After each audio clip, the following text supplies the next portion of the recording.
नमो नमः सर्वेभ्यो। एतस्मिन् चलच्चित्रे वयं संस्कृतभारत्याः गीताप्रवेशस्य भागप्रथमस्य प्रथमपाठस्य व्याकरण व्याकरणम् अधुना वयं पश्यामः।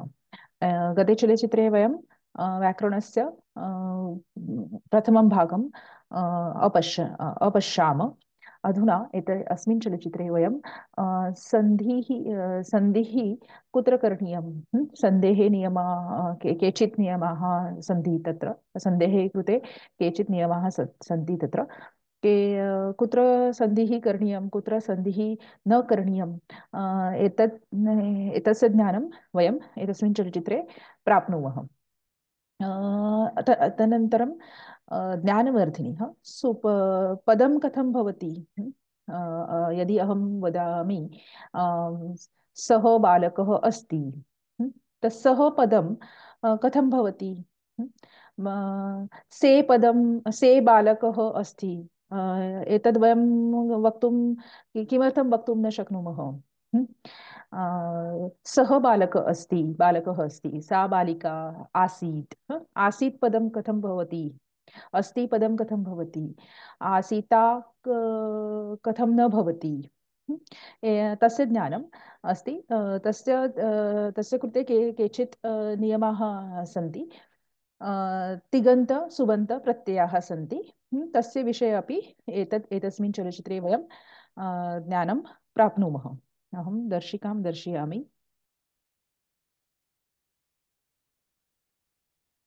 सुबन्ताः इत्युक्ते किं, तिङन्ताः इत्युक्ते किम्, एतत् वयं ज्ञातुं शक्नुमः अस्मिन् चलच्चित्रे।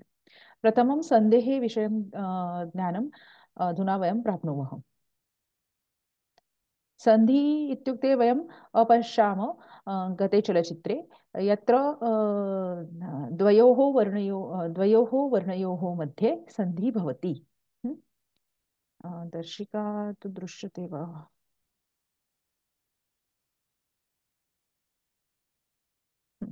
सन्धेः व्याख्या वयं अपश्यामः। सन्धेः प्रकारः, यदि सन्धि भवति तत् किं भवति, विकारः भवति। यदि विकारः भवति तथैव तत्र एव सन्धिः भवति। यदि विकारः न भवति तत्र केवलं वर्णमेलनं भवति। विकाराः के प्रकाराः सन्ति, विकारस्य चत्वारः प्रकाराः: आगम, लोप, आदेश, पूर्वग्रहम्। एतद्वयं गते चलच्चित्रे अपश्यामः, वयं पठितवन्तः। अधुना अवधेयम् अस्ति। पृष्ठक्रमाङ्कः अस्ति, एकनिमेष।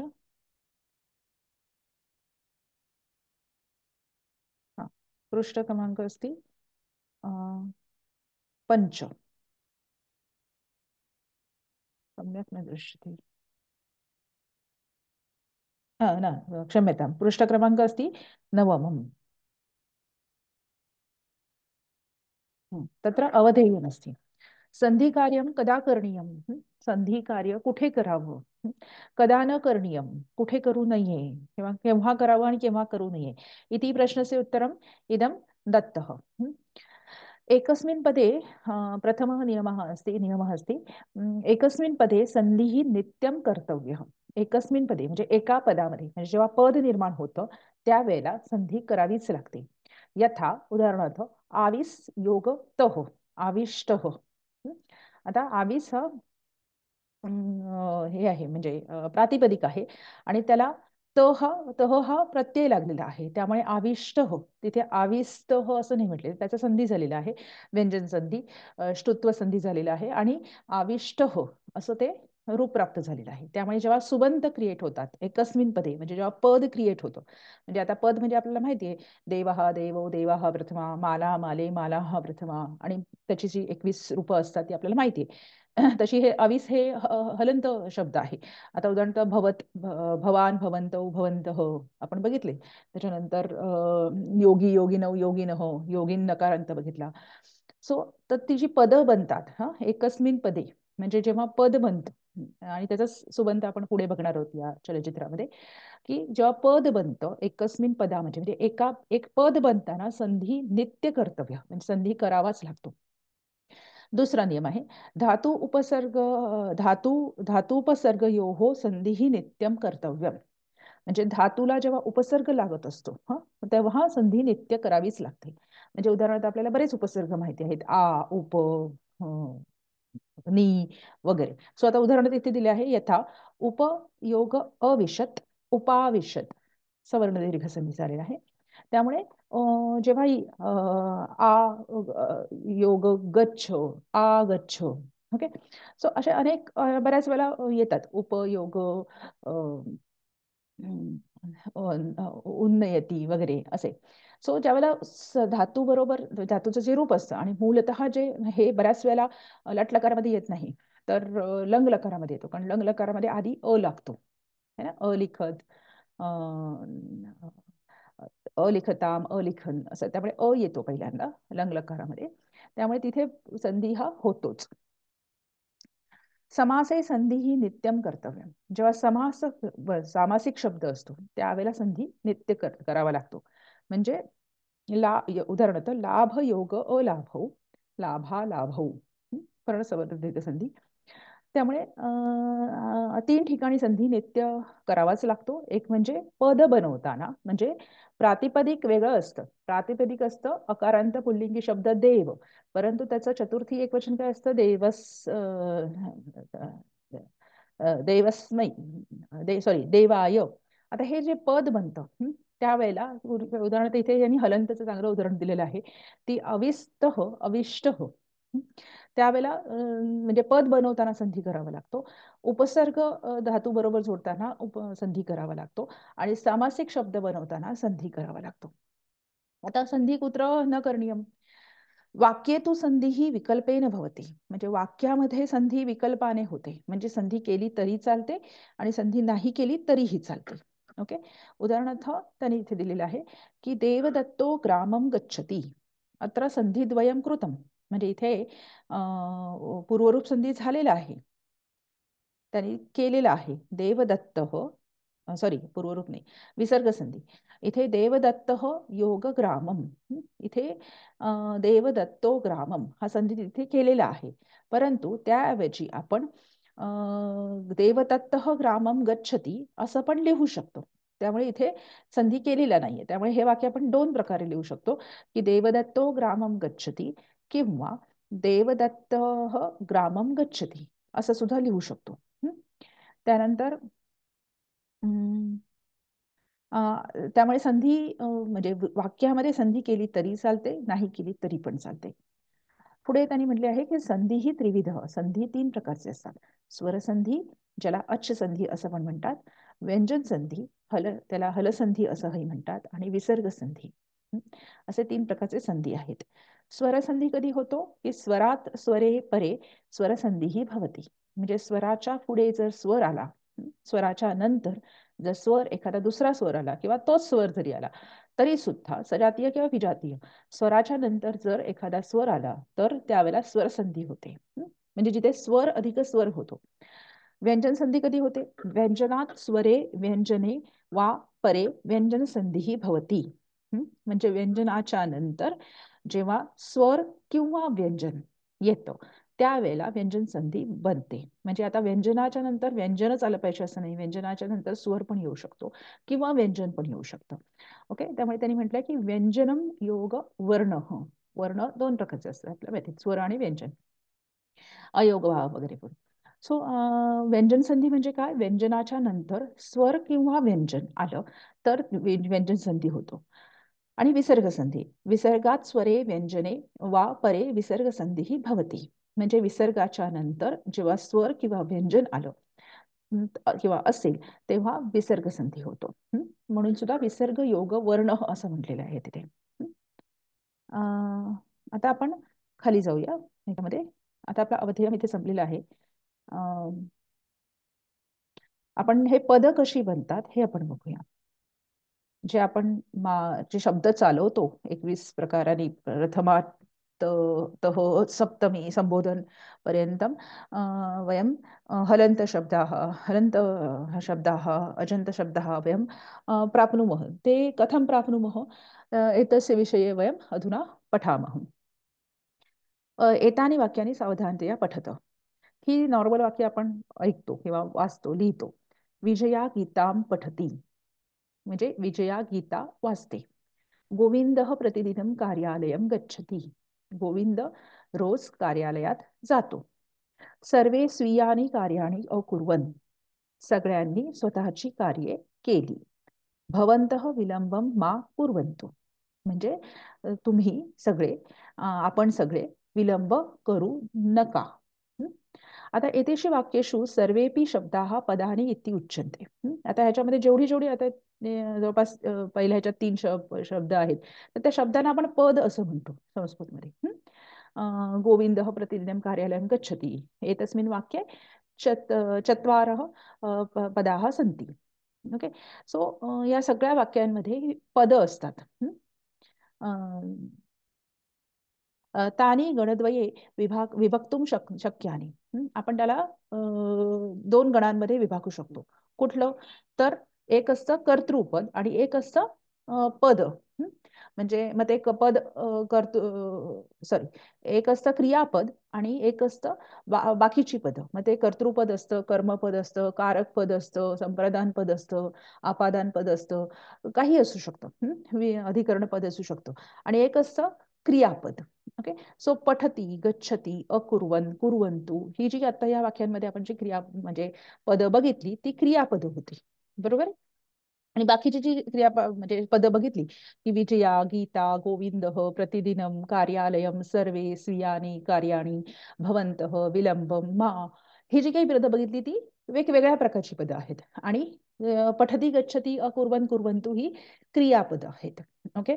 सो क्रियापद एका वेगळ्या प्रक्रियेने बनतात आणि अन्य पदामध्ये म्हणजे कोणती पद येतात? कर्तृपद येतं, कर्मपद येतं, त्याच्यानंतर करणपद येतं, संप्रदान पद, आपादान पद आणि अधिकरण पद. म्हणजे बाकीच्या ज्या आपण कारक विभक्ती बघितल्या त्याची जी पदं असतात ती सगळी एका वेगळ्या 2 कॅटेगरीजमध्ये किंवा 2 गणांमध्ये आपण विभागू शकतो. एक असतं क्रियापद आणि बाकीची अन्य पदं.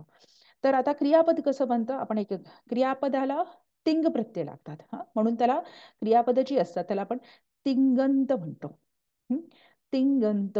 कारण आता या वरच्या उदाहरणांमध्ये पठती, गच्छती, अकुर्वन, कुर्वन्तु ही तिंग प्रत्यय लावून बनलेली पदं आहेत. म्हणून एते तिंगंताः. तिंग अंते यस्य सह तिंगंताः. म्हणजे ज्याच्या अंती तिंग प्रत्यय असतात त्याला आपण तिंगंत असे म्हणतो. आता तिंग प्रत्यय म्हणजे कुठले? तर आपल्याला माहिती आहे की धातू आहेत धातवः धातोः त्रय प्रकाराः सन्ति. परस्मैपदी, आत्मनेपदी, उभयपदी. सो जेव्हा परस्मैपदी आणि आत्मनेपदी असे 2 वेगवेगळे प्रत्यय लागतात ह्याला. आता जर लट लकारामध्ये आपण बघितलं तर ती लट लकारामध्ये प्रथम पुरुष, मध्यम पुरुष आणि उत्तम पुरुषामध्ये त्याला कसे प्रत्यय लागतात? तर मूळ प्रत्यय आहेत तिप, तस, झी. सिप, थस, थ मध्यम पुरुष, मीप, वस, मस उत्तम पुरुष. टिप, तस, झी प्रथम पुरुष, सिप, थस, थ मध्यम पुरुष, मीप, वस, मस उत्तम पुरुष. हे झाले परस्मैपदीचे. आणि आत्मनेपदीचे त, आताम, झ प्रथम पुरुष, थास, आथाम, ध्वम मध्यम पुरुष, इंग, वही, महिंग, महिंग, ग नाही महिंग. सो हे उत्तम पुरुषामध्ये. असे एकूण येते 18 तिंग प्रत्ययाः. तिंग प्रत्ययाः. वरचे परस्मैपदीचे 9 आणि आत्मनेपदीचे 9 असे ते 18 प्रत्यय लागतात धातूला. धातू परस्मैपदी असेल तर टिप, तस, झी, सिप, थस, थ, मीप, वस, मस असे प्रत्यय लागतात. आता हे लट लकाराचं चालू आहे उदाहरण. तसे अन्य लकारांचे पण असतात. आणि आत्मनेपदी असेल तर त, आताम, झ, थास, आथाम, ध्वम, इंग, वही, महिंग असे प्रत्यय लागतात. ओके. धातोः परे एते प्रत्ययाः भवन्ति. म्हणजे धातूनंतर हे प्रत्यय लागतात. उदाहरण आता सांगितलं आहे की आता भूधातू आहे. तर भूधातूच्या वेळी आपण काय करतो, भूधातूची रूपं कशी बनतात, भवती, भवतः, भवंती अशी रूपं बनतात. म्हणजे भूधातूला प्रथम पुरुषामध्ये भूयोग तिप लागला तर भवती होतो, भूयोग तस लागला तर भवतः होतं, भूयोग झी लागला तर भवंती होतो. आता भूयोग झी लागला तर भवंती कसं होतं, आता ह्यासाठी खूप सूत्र आहेत आणि ते इन डिटेलमध्ये व्याकरण पाणिनीचं वाचावं लागेल. तर आपण एवढ्या इन डिटेलमध्ये जाणार नाही होतात. त्याला आपल्या फक्त तिंगंत म्हणजे काय आणि सुबंत म्हणजे काय एवढंच जाणून घ्यायचंय. धातू आतमध्ये कधी असेल तर तंग प्रत्यय लागतात. उदाहरणार्थ वंद धातू आहे, वंद योग त वंदते, वंद योग आता वंदेते, वंद योग छ वंदनते. ओके, अशा प्रकारे धातू परस्मैपदी असेल किंवा आत्मनेपदी असेल तर त्यानुसार त्याला प्रत्यय लागतात. त्यामुळे आता इथे आपण बघितलं तर परस्मैपदीचे प्रत्यय सुरू होतात. प्रथम पुरुष एकवचनाचा प्रत्यय आहे तिप. ओके, आणि आत्मनेपदीचा मध्यम पुरुष बहुवचनाचा प्रत्यय आहे महिम. त्यामुळे तो पहिला ती, पहिला ती, इकडे एक मिनिट मी दाखवते. हा परस्मैपदीचा प्रथम पुरुषचा हा एकवचनातला ती प्रत्यय आणि आत्मनेपदीचा शेवटचा मध्यम पुरुष एकवचनाचा न प्रत्यय. त्यामुळे तो तिंग तिंग प्रत्यय असतो. म्हणजे त्याला इन म्हणजे एक समूह म्हटला जातो तिंग. त्यामुळे हे सगळे प्रत्यय धातूला त्यानुसार लागतात. त्यामुळे त्याला तिंग प्रत्यय म्हणतात. आणि तिंग अंत्य असती यस्य अंत्य असती सह तिंगंत, म्हणजे त्या पदाच्या शेवटी तिंग प्रत्यय लागतात त्याला आपण तिंगंत असं म्हणतो. आता सुबंत येतं आणि तिंग प्रत्यय लागून क्रियापद बनतात किंवा तिंगंत बनतात. ओके, आणि सुप प्रत्यय लागून सुबंत बनतात किंवा अन्य पद बनतात. ओके, आता सुबंत म्हणजे काय, मगाशी जेवढी वरची रूपा बघितली आपण, विजया, गीता, गोविंद हो ही कर्तृपद होती. प्रतिदिनम हे अव्यय होतं. कार्यालयम हे द्वितीय विभक्तीमध्ये होतं, ते अधिकरणामध्ये आहे. सर्वे परत क्रियापद आहे. कार्याणी कर्मपद आहे. भवंतः म्हणजे परत कर्तृपद आहे. ओके, मा अव्यय आहे. म्हणजे क्रियापद सोडून अन्य जी पदं असतात त्याला सुबंत असं म्हणतात. ओके, सो सुप अंते यस्य सह सुबंत, म्हणजे सुप प्रत्यय ज्याच्या अंते लागतात त्याला सुबंत असं म्हटलं जातं. आता सुबंत किती आहेत सुबंत? 21 आहेत. उदाहरणार्थ सु औजस प्रथमा, औट शस द्वितीया, टाभ्याम भिस तृतीया, ङे भ्याम भ्यस चतुर्थी, ङसी भ्याम भ्यस पंचमी, ङस ओस आम षष्ठी, ङी ओस सुप सप्तमी. ओके, आणि म्हणजे आता सात्रिक 21. आता जो पहिला प्रथमा एक वर्षाचा बघितला तर तो सु आहे आणि सप्तमी बहुवर्षाचा बघितला तर तो अंती सुप आहे. त्यामुळे हे सुप प्रत्यय आहेत आणि हा एक ग्रुप आहे. त्यामुळे हे सुप सुप अंत्य यस्य सह सुबंत, म्हणजे ते कुठलेही प्रातिपदिक घेऊन त्याला हे सुप्रत्यय लागले की ते रूप तयार होतात किंवा ते पद तयार होतात. प्रातिपदिकात परे एते प्रत्ययाः भवन्ति, म्हणजे प्रातिपदिक म्हणजे मूळ जो शब्द असतो या मूळ जो पद असतं त्याच्या अंती ही प्रत्यय लागतात. आणि मग आपल्याला देवः देवो देवाः सारखी 21 रूपं मिळतात. म्हणजे अकारांत पुल्लिंगी शब्द देवः देवो देवाः, इकारांत पुल्लिंगी शब्द कवी कवयः किंवा माला, त्याच्यानंतर अजंत हे सगळे आपण शब्द माहिती आहेत आपल्याला, मातृ पितृ. त्याच्यानंतर मागच्या गीता सोपान भाग द्वितीय भागामध्ये आपण सगळे हलंत शब्द पण बघितले आहे. योगी, नकारांत, सकारांत, विध्वस, हे सगळे प्रत्यय, ही सगळी रूपं हे सुप प्रत्यय लागून आपल्याला प्राप्त होतात. आता इथे उदाहरण त्यांनी दिलेलं आहे की राम योग. आता राम म्हटला की आकारांत पुल्लिंगी शब्द राम आहे. ओके, तो शब्द तसाच असतो की राम योग सु त्याचा होतो राम. राम योग औ रामौ, राम योग जस रामा. आता हे कसे बनतात त्याच्यामध्ये बरंचसं व्याकरण इन्व्हॉल्ड आहे. सो अशा प्रकारे सुबंतानां तिंगंतानां च पदम इति संज्ञा, म्हणजे सुबंत आणि तिंगंत अशी जी रूपं असतात त्याला आपण पद असं म्हणतो. तिंगंतानां सुबंतानां च समूह वाक्यम, म्हणजे तिंगंत आणि सुबंतांचा म्हणजे या सगळ्याचा जो समूह असतो म्हणजे ह्याच्यापासून वाक्य बनतात. तदुक्तम अमरकोशे तिंग सुबंत चयो वाक्यम, म्हणून अमरकोशामध्ये असं म्हटलेलं आहे की तिंग स्टिंग आणि सुबंत यांच्या यांच्या बरोबर किंवा यांच्यामुळे किंवा यांच्यासहच वाक्य बनतं. सो आपण आता हे सगळं आता या ह्याच्यामध्ये आपण हे कंप्लीट केलेलं आहे. एतस् एवं प्रकारेण वयं गीताप्रवेशस्य गीताप्रवेशस्य प्रथमभागस्य प्रथमपाठस्य व्याकरणमपि सम्पूर्णं कृतवन्तः. अहं स्टाप् शेर् करोमि. अग्रिमे चलचित्रे वयं द्वितीयपाठस्य अभ्यासं वयं करिष्यामः. धन्यवादः.